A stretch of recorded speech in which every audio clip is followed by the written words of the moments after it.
پاکستان اور چین کا اسٹریٹجک تعاون بڑھانے اور آہنی دوستی کا اعادہ، چین کا پاکستان کی خود مختاری، علاقائی سالمیت اور انسداد دہشت گردی کی حمایت کا اعلان، افغانستان میں دہشت گرد تنظیموں کے خاتمے کے لیے ٹھوس اقدامات کا مطالبہ، پاک چین 7ویں اسٹریٹجک ڈائیلاگ کا مشترکہ اعلامیہ جاری، چین کا مسئلہ کشمیر اقوام متحدہ کی قراردادوں کے مطابق حل کرنے کا اعادہ، پاکستان نے چین کے ترقیاتی کامیابیوں اور صدر شی جن پنگ کی قیادت کو سراہا، سی پیک 2 کی تعمیر، صنعت، زراعت اور معدنیات پر توجہ دینے پر اتفاق، چینی اہلکاروں اور منصوبوں کے تحفظ کے لیے پاکستان کے اقدامات کو سراہا گیا، گوادر بندرگاہ، قراقرم ہائی وے اور خنجراب پاس کی سال بھر آمد و رفت پر اتفاق، چین کا سی پیک میں تیسرے فریق کی شرکت کا خیر مقدم۔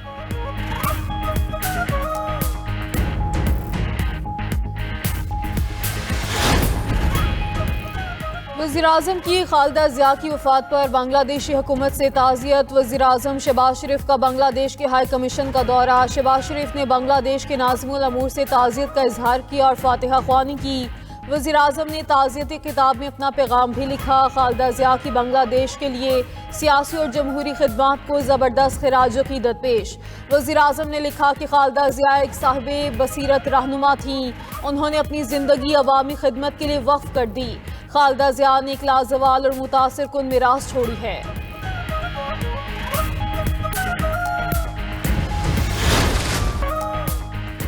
امریکی صدر نے وینزویلا پر دوسرا حملہ کرنے کی دھمکی دے دی، میڈیا سے گفتگو میں ٹرمپ نے کہا کہ وینزویلا نے درست رویہ اختیار نہ کیا تو امریکہ دوسرا حملہ بھی کرے گا، وینزویلا میں تیل اور دیگر وسائل تک مکمل رسائی ہونی چاہیے، وینزویلا پر دوبارہ حملہ ان کے رویے پر منحصر ہے، کولمبیا کے صدر اگلا ہدف ہوں گے، ان کے دن گنے جا چکے، کیوبا خود ہی گرنے کے قریب ہے، شاید وہاں فوجی کارروائی کی ضرورت نہ پڑے، میکسیکو کو بھی اپنا نظام درست کرنا ہوگا، ڈونلڈ ٹرمپ نے روسی صدر کی رہائش گاہ پر ڈرون حملے کو مشکوک قرار دے دیا، مزید کہا کہ بھارت نے روسی تیل خریدنا بند نہ کیا تو ٹیرف بڑھا دیں گے، امریکی دفاع کے لیے گرین لینڈ حاصل کرنا ضروری ہے۔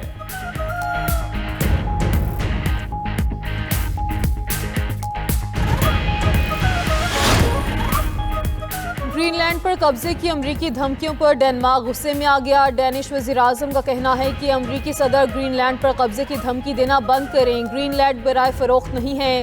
گرین لینڈ پر امریکی پرچم کی تصویر اور لفظ سون پر ڈنمارک کا شدید احتجاج، ادھر چین کا مادور اور ان کی اہلیہ کی گرفتاری پر شدید تشویش کا اظہار، ترجمان چینی وزارت خارجہ کا کہنا ہے کہ امریکی اقدام بین الاقوامی قانون کی کھلی خلاف ورزی ہے، مادورو اور ان کی اہلیہ کو فوری رہا کیا جائے، فرانسیسی صدر کی وینزویلا میں امریکی آپریشن پر تنقید، کہا کہ مادورو کی گرفتاری کے امریکی طریقے کی حمایت نہیں کرتے، دوسری طرف کولمبیا کے صدر کی وینزویلا پر امریکی بمباری کی مذمت، کہا کہ تاریخ میں پہلی بار لاطینی امریکی ملک پر بمباری ہوئی، ہٹلر نے بھی کبھی ایسا نہیں کیا، امن معاہدے کے بعد قسم کھائی تھی کبھی ہتھیار نہیں اٹھاؤں گا، لیکن وطن کی خاطر مجھے دوبارہ ہتھیار اٹھانا پڑے گا۔ وینزویلا کی قائم مقام صدر ڈیلسی روڈریگز کی امریکہ کو بات چیت کی دعوت، سوشل میڈیا پیغام میں ڈیلسی نے کہا دونوں ممالک کے درمیان تعاون مشترکہ ترقی کے خواہاں ہیں، امن اور پرامن بقائے باہمی کے لیے امریکہ کے ساتھ اپنی وابستگی کو دہراتے ہیں، وینزویلا امریکی حکومت کے ساتھ متوازن اور باہمی احترام پر مبنی تعلقات کو ترجیح دیتا ہے، آزاد ماحول میں احترام اور بین الاقوامی تعاون کے تحت زندگی گزارنے کے خواہاں ہیں۔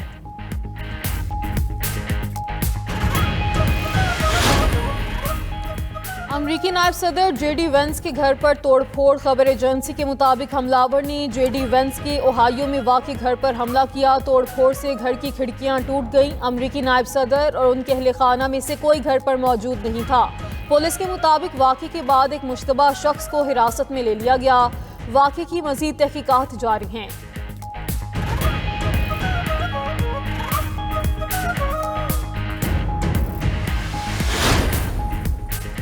وزیراعظم کا چھوٹے اور درمیانے کاروبار کو ترقی دینے کا منصوبہ، وزیراعظم شہباز شریف کی زیر صدارت سمیڈا کے بزنس پلان کے حوالے سے اجلاس، چھوٹے اور درمیانے درجے کے کاروبار کے فروغ کے لیے آئندہ 3 سال کا روڈ میپ پیش، شہباز شریف نے کہا چھوٹے اور درمیانے درجے کا کاروبار ملک کی معیشت کے لیے ریڑھ کی ہڈی کی حیثیت رکھتے ہیں، کاروبار کی ترقی سے ملکی برآمدات میں اضافے کی بھرپور استعداد موجود ہے، وزیراعظم کی متعلقہ اداروں کو آسان شرائط پر قرضے فراہم کرنے کے لیے انتظامات تیز کرنے کی ہدایت۔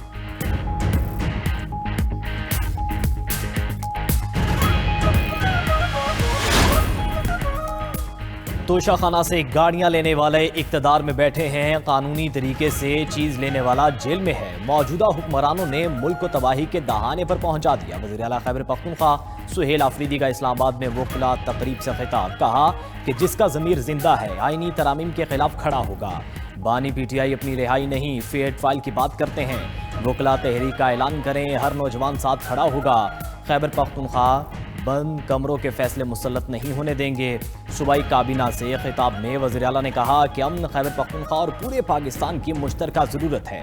پائیدار اور مستقل امن کے لیے جامع پالیسی بنانا ہوگی۔ خیبر پختونخوا میں گورنر راج کی کوئی صورتحال نظر نہیں آ رہی۔ پی ٹی آئی مذاکرات کی بجائے انتشار کی زبان استعمال کرتی ہے۔ گورنر خیبر پختونخوا فیصل کریم کنڈی کا کہنا ہے کہ صوبے کا چیف ایگزیکٹو کہیں جاتا ہے تو اپنا شیڈیول دے تاکہ اس کے مطابق چلا جائے۔ صوبائی حکومت دہشت گردی کے حوالے سے پالیسی واضح کرے۔ پاکستان سے غیر قانونی افغان مہاجرین کا انخلاء لازمی ہے۔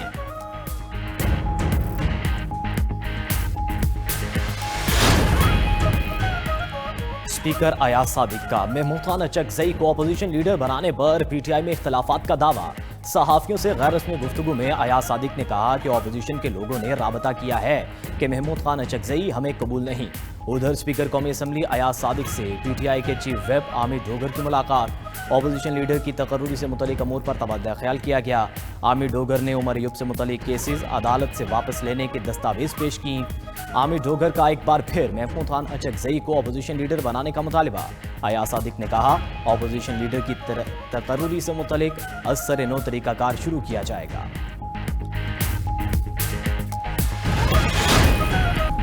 کراچی کے بورڈ امتحانات میں ہزاروں نتائج کی تبدیلی کا انکشاف۔ 92 نیوز نے نتائج کی تبدیلی سے متعلق اہم دستاویزات حاصل کر لیں۔ دستاویز کے مطابق نویں جماعت کے سالانہ امتحانات 2025 کے 40,000 سے زائد رول نمبرز کے نتائج تبدیل کیے گئے۔ نتائج تبدیلی کے لیے رول نمبرز کو ایک فارمولے کے تحت نمبرز دیے گئے۔ ایک طرح کا فارمولا بنا کر نتائج کاپی پیسٹ کیے گئے۔ نتائج تبدیلی کے لیے فی پرچہ 7 سے 10,000 روپے لیے گئے۔ نتائج کی تبدیلی سے متعلقہ افراد نے کروڑوں روپے کمائے۔ آئی ٹی سیکشن سے نتائج کی تبدیلی کے لیے باقاعدہ کنسلٹنٹ ہائر کیا گیا۔ ناظم امتحانات ضیاء الحق کے پی اے اور بھانجے کی آڈیو بھی سامنے آ گئی۔ صوبائی وزیر اسماعیل راہو کا واقعے کی تحقیقات کرانے کا اعلان۔ صوبائی وزیر برائے یونیورسٹیز اینڈ بورڈ کی 92 نیوز سے خصوصی گفتگو، کہا کہ بچوں کے حق پر ڈاکہ مارنے کا اقدام قابل قبول نہیں، نتائج میں تبدیلی کسی صورت برداشت نہیں۔ تحقیقات کے بعد ذمہ داروں کے خلاف کارروائی کریں گے۔ ای مارکنگ اور ای اسسمنٹ کی طرف جا رہے ہیں۔